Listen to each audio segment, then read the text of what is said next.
Jamais sans la grâce, une dévotion matinale proposée par l'Église évangélique de la grâce en collaboration avec l'Institut théologie de Cotonou.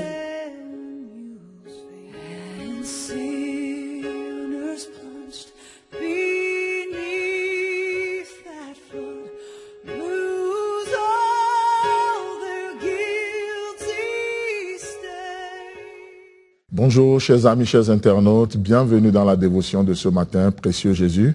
Encore une fois, nous te faisons appel, nous crions vers toi, parce que nous réalisons, plus nous nous approchons de toi, nous réalisons notre petitesse et nous devenons conscients de ce grand et merveilleux Dieu que tu es pour nous. Merci pour ce matin. Amen.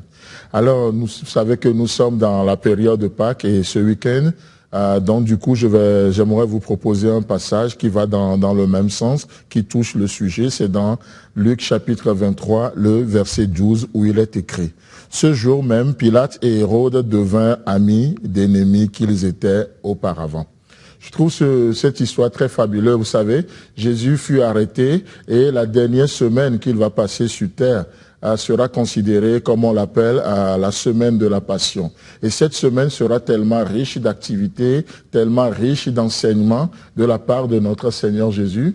Et ici, il nous est parlé de Pierre, de deux personnages, Pilate et Hérode. Pilate et Hérode. Ces deux personnages étaient des ennemis. Je ne veux pas trop rentrer dans le pourquoi, qu'est-ce qui a causé, ainsi de suite. Mais ils étaient des ennemis. Et du coup, on voit Jésus qui fut arrêté parce que les deux vont avoir un même ennemi, un ennemi commun. Du coup, ils vont développer une soi-disant amitié.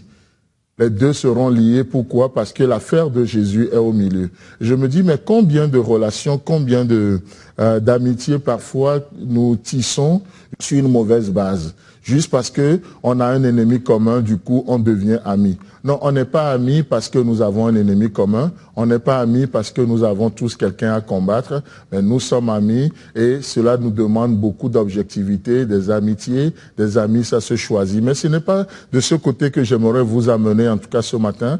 Mais une chose qui est certaine, c'est beau de voir que Jésus, même pendant son arrestation, il va faire une œuvre extraordinaire. L'œuvre de la réconciliation.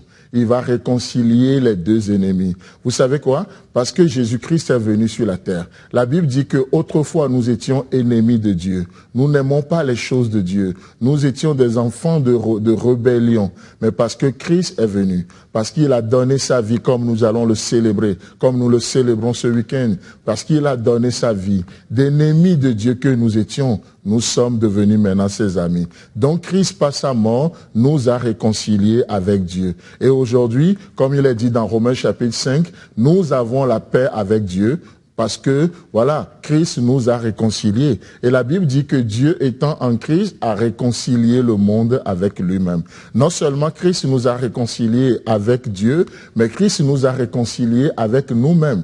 Oh, parfois on se lève le matin, tu te regardes tout seul dans le miroir, personne ne t'a rien dit, mais on dirait tu es en problème avec toi-même. Mais vous savez quoi? Christ, parce qu'il est mort, il a payé le prix, il nous donne une identité, il nous donne une image, une bonne image de nous-mêmes. Et comme David, je peux juste me regarder dans le miroir ce matin et dire, mais waouh!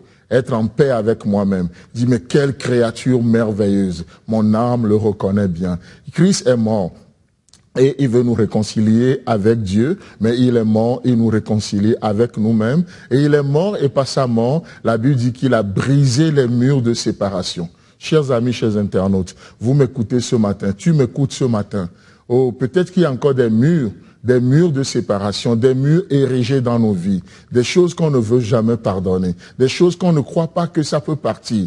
Mais parce que Christ est mort, parce qu'il a payé le prix, et nous célébrons Pâques ce matin. Nous rentrons dans cette semaine, dans ce week-end de Pâques, oh, que l'esprit de Pâques œuvre dans ton cœur, que l'esprit de Pâques puisse agir aujourd'hui dans nos cœurs et que tu puisses prendre cette décision, dire oui, Christ a payé le prix. Alors Seigneur, je veux me réconcilier avec avec toi. Je te donne ma vie. Si tu l'as jamais fait, peut-être que tu te regardes et tu te regardes comme un échec. Tu n'es pas d'accord avec toi-même. Oh, Christ est mort pour que tu sois en paix avec toi-même, pour que tu vois que non, tu es une créature merveilleuse. Christ est mort pour que tu sois aussi réconcilié avec les gens autour de vous. Oh, c'est tellement merveilleux de voir la portée de l'œuvre accomplie. Pour nous, pour la Pâque, c'est vraiment une réalité. Pour d'autres, malheureusement, c'est juste une opportunité où il faut augmenter ses chiffres d'affaires. Mais vous savez quoi, il y a une réalité spirituelle. Prenez une décision avec Dieu ce matin. Ne rentrez pas dans la journée comme si de rien n'était. Approchez-vous de Dieu. Dites, Seigneur, aide-moi. Tu as brisé les murs. Tu as enlevé les murs. Alors je veux vivre en toute liberté. Que Dieu te bénisse. Agréable journée et à la prochaine. C'est tout le temps que nous avons. Si vous avez aimé cette dévotion, parlez-en à vos amis. Parlez-leur du message de la grâce et de ce qu'il fait en vous. Pour un sujet de prière, une question ou plus d'informations, contactez-nous. Téléphone 64 88 35 87 ou 96 42 69 05 ou par WhatsApp au 94 75 80 20.